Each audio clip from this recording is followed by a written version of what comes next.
Welkom terug. Dis tyd om 'n bietjie lekker boek te gesels en lewenswaarhede te deel. En dit gaan oor Wanneer die krieke stil word deur Petro Kotse Odendaal. Sy het dit onlangs uitgereik en sy sit hier saam met ons vanoggend en sy het ook die internasionale styl- en beeldspesialis en internasionale motiveringsspreker Sandra Taljaard saamgebring om te vertel watter impak hulle op mekaar se lewens gehad het. Dit gaan interessant raak. Baie welkom dames. Baie dankie. Goeiemôre. So eerstens, wat is julle twee se verbintenis? Dit klink baie uniek. Goed, ek dink ek gaan sommer met die deur in die huis val. Sandra het jare terug vir my modelklasse gegee en ek het 'n kompetisietjie gewen in Klerksdorp en 3 maande se gratis modelklasse gewen en na die 3 maande was daar ongelukkig nie geld om verder klas te loop nie en ek het saggies na haar toe gegaan en vir haar gesê ek moet ophou klas loop en sy het vir my gesê Petro, jy kan klas loop so lank soos wat jy wil. Ek kom uit 'n gebroke huis met 'n pa wat 'n alkoholist was, nie gewerk het nie en wanneer so 'n persoon jou pad kruis, is dit eintlik 'n engel wat oorgetrek is in 'n mensvel. En dis wat Sandra kom doen het, daai klein daad wat so ver uitgekring het en menswaardigheid kom gee het vir iemand wat dit so nodig gehad het. So ja, een van my lewensredders. Ja. En dit is mooi ook want in die hoofstuk as poestertjie praat jy juis oor, jy weet, die goeie dade, die daad wat jou lewe verander het. Ja. Ja, kyk wat haar aanbetref, sy het ook vir my geleer van lyftaalkommunikasie, al daai goed wat meisies in gegoede huise so maklik toegang het tot, maar die wat uit gebroke huise uitkom, dis vir hulle 'n voorreg. So dit het gebeur en selfs daarna het ons baie steeds by mekaar gebly. Ja. Ons is steeds aan mekaar verbind na al hierdie jare. Ja. So is die boek 'n autobiografie of waaroor gaan die? Dis reg, ja. Hierdie boek is my lewensverhaal en daar is 'n hele klomp temas wat in hom aangespreek word en met Vadersdag wat om die hoek is, dink ek die belangrikste tema wat ons vandag kan aanspreek is soveel meisies daar buite wat vra, is ek my pa se prinses? En ons weet dat gebrokenheid veroorsaak, seer deel seer uit en ek wil jou aanmoedig dat jy die boek sal lees. Dalk luister jy vandag en jy het seer. Ek praat vanoggend met iemand wat sê sy het my boek gelees en sy kan hom nie neersit nie en sy wens dat sy kan vergewe. Maar vergifnis is 'n lang pad en ja, die foto wat op die oomblik op die skerm is, wys dan ook hierdie mooi kind met so swaar hart. Want ja, as 'n mens nie 'n pa het wat jou liefhet nie, is dit 'n moeilike ding en uit dit maak jy soveel ander keuses, maar ja, hierdie is die tyd wat Sandra my mentor was. Ja. Sandra, in 2016 het julle paai weer gekruis. Hoe dit gebeur? Baie interessant. Toe het Petro 'n modelskole gehad nadat ek weg is, het sy oorgeneem en toe het sy intussen 'n pastoor geword by Voetlig. Ja. En so bel sy my want ek is mos nou 'n voorkoms konsultant en ek maak mos nou mooi mense mooier en so sê Petro, Sandra, sal jy asseblief die vroue by dit is nou minder gegoede vroue by ons kerk kom mooi maak, want hulle voel ook nie binne mooi of buite nie. En ek sê nee, maar dis reg, laat ons gaan en voor ek nou daar aankom, sê sy vir my, jy kan besluit of jy nog wil kom, maar ons kon net vir elke vrou R135 by mekaar maak vir die hele mooi maakproses.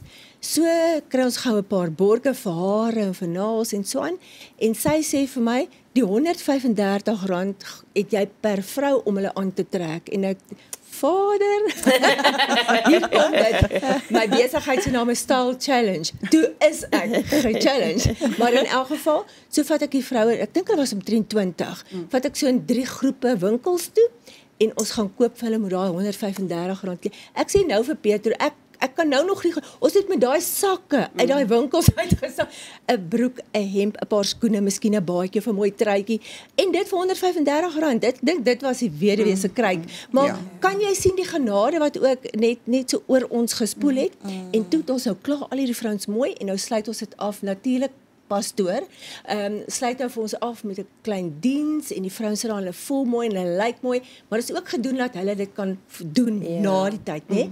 En nou is hulle mooi, en Petro sluit af, en sy sê, dames, onthou, hulle kom nou uit tente en karavane, dit is die moeilike omstandighede, en sy sê, julle is nou so pragtig, né? Maar ek wil net julle vra, julle moet vanaand tog net julle ou pilletjie drink. So sy's nog steeds die moeder hen wat die vlerkies op die kykens hou, ja. Ja.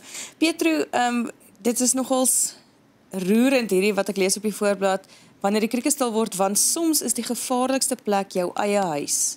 En hierdie dogtertjie verteenwoordig jy wat buite die huis staan en weet wat daar binne wag. Dit is 'n verskriklike persoonlike ding om daai tipe trauma te moet deel met ander mense. Wat het jou gemotiveer om dit in 'n boek te publiseer?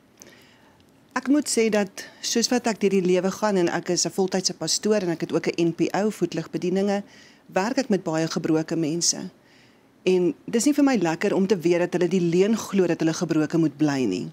En baie mense kyk na my en hulle vorm hierdie beeld van sy suksesvol, dit gaan met haar goed, maar hulle weet nie waardeur ek in die lewe is nie. En as die Here my kon vrymaak en my kon gesond maak, kan hy dit vir enige iemand doen. So hierdie boek is geskryf omdat die Here wil hê mense moet vry wees. As 'n gedeelte in Jesaja wat sê, die gees van die Here is op my, om vrylating vir die gevangenes uit te roep.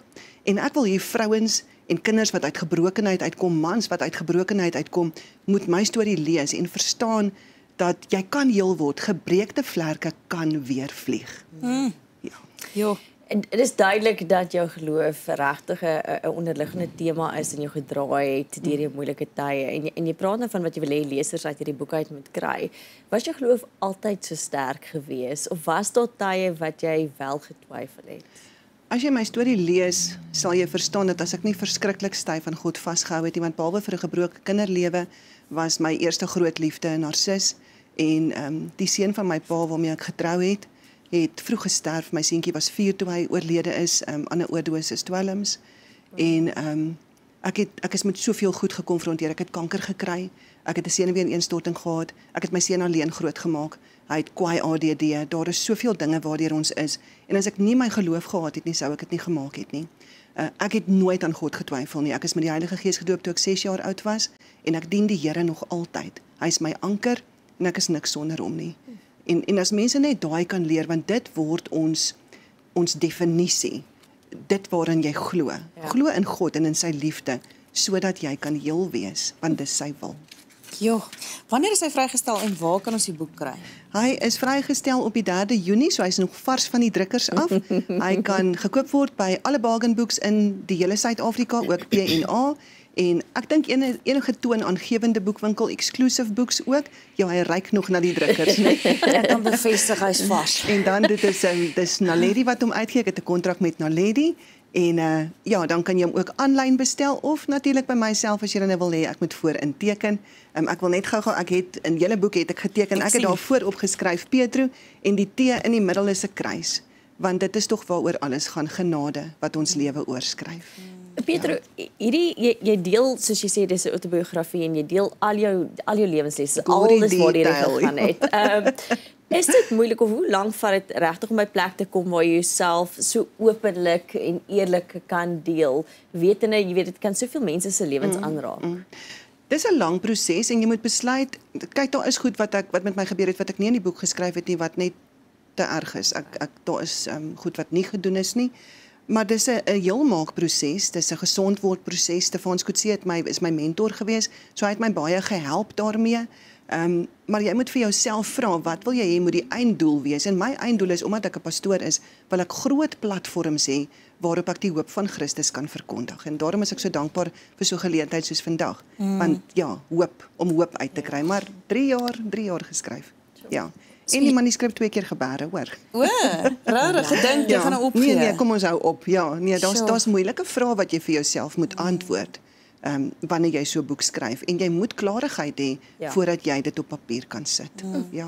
Nou, jy en Sandra het nou al reeds met R135 destyds 'n verskil gemaak in vrouens se lewens. Was julle nie al weer lus om weer so iets aan te pak, dalk vroueoggende of iets in daai lyn te kan saam doen nie? Ja, nee, verseker. Ons eerste een is die 28ste Junie wat ons nou weer saam gaan iets interessant doen en ons dit beloof om nou regtig nogal baie pret te wees, want onthou wat ons twee doen is Petro bring die kan ek amper sê die lewe wat gebeur met mense en wat hulle binne baie raak en soms seermaak en dan bou sy hulle op.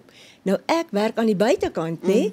So daar's definitief balans want daar's 'n ding wat sê as jy goed voel, lyk jy goed. So ons twee se kombinasie bring definitief balans by vroueoggende en by geleenthede waar ons gaan praat. Ons gaan ook na 'n besigheidskamer toe vir besigheidsvroue waar ons 'n lekker oggend gaan hou en dan ek dink daar's nog baie voor vir ons om saam te doen want ons kom al 'n lang pad, né? En wat nou vir my baie goed is ek was haar modeljuffrou wat ek opgegee het en dit nie meer gedoen het nie. Ek het nou 'n ander beroepslyn. Sy was ook 'n modeljuffrou, dit opgegee en dit nou ook 'n ander beroepslyn. So ons paadjies loop min of meer beroepsgewys na 'n rigting toe. So, en daar het ons so weer by mekaar uitkom. So dit was bedoel dat ons ook saam ek dink mense bemagtig. Sy bietjie binne en ek bietjie buite want Vader het ons almal mooi gemaak. En as ons ook buite om respekteer, glo ek gaan dit binne beter gaan met jou. Want ek glo net Vader het nie een mens op hierdie aarde lelik gemaak. Almal het iets mooi in hulle. Ons sien nog baie uit na alles wat julle saam gaan aanpak. Dankie dat julle julle harte kom deel het en dit nog verder gaan deel met die gemeenskap ter wille van die goeie nuus en vrymaking en ons gaan lekker lees hier aan. Ek wil net sê dat Vadersdag is om die draai. As jy weet van iemand met 'n gebreekte hart of as jy self dalk 'n gebreekte hart het, hierdie is die perfekte geskenk want hy is die vader van die vaderlose. Baie dankie. Amen, baie dankie Sandra en Pietro, bly ingeskakel vir jou nuus om 7.